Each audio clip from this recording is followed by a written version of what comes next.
I'm here with Abdulrazaq Isa, who is the CEO of Waltersmith, an independent oil and gas company operating in Nigeria. Very nice to see you, sir. Nice to see you too. Very good.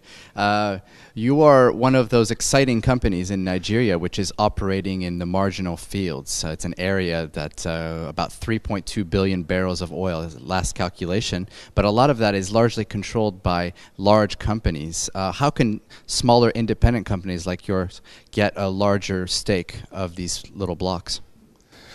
I think it's essentially going to be driven by government policy. It's government that's going to encourage the IOCs to let go some of those assets. And I think that's how our own company took the advantage of the opportunity created by that policy. Typically, the oil companies will not let go for reasons of trying to keep their reserves. So they rather keep it to boost their stock prices overseas. But since government knows that these assets are just locked down and we're not getting any value for it, government just has to ensure that the assets are released to independent companies so that the companies can have access to them and monetize those assets. But and I believe that as the policy grows and endures in Nigeria, you find out that the oil and gas companies themselves become encouraged, either through asset portfolio rationalization or for any other strategic reasons. They begin to let go some of those assets and then creates opportunity for Nigerian independents to again have access to them. Right. You're operating the Ibigwe field, and last we heard it was producing up to 5,000 barrels per day by the end of 2012. What are some new operational highlights in that field and any drilling plans for 2014?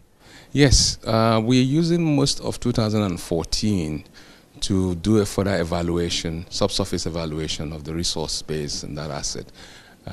We're doing a seismic reinterpretation right now. We have done seismic reinterpretation, like I said, and now we're doing some further evaluation of the deeper sands of the asset.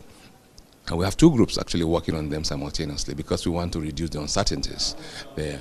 And so our plan is that by the end of this year, we should start drilling program. Hopefully, by Q1 2015, we expect to be back on the field drilling new wells, depending on the outcome of the evaluation of the subsurface that we are currently doing. It's been a few years now that companies like yours have been producing these marginal fields. Are you finding that over time, when you're bringing production money into your balance sheet, that it's becoming easier to fund all of your activities and not have to look to the markets to fund all your exploration and production? Yes, I guess ours has been a classical case in that we have so far produced over 3.5 million barrels from that field, and which has generated significant cash flows for our company. We're leveraging on that cash flow now to fund additional development of the asset. And part of it also we are leveraging towards acquisition of new assets, and we're working on that as we speak. But we have already also participated in an asset acquisition through the divestment program by Shell in 2012.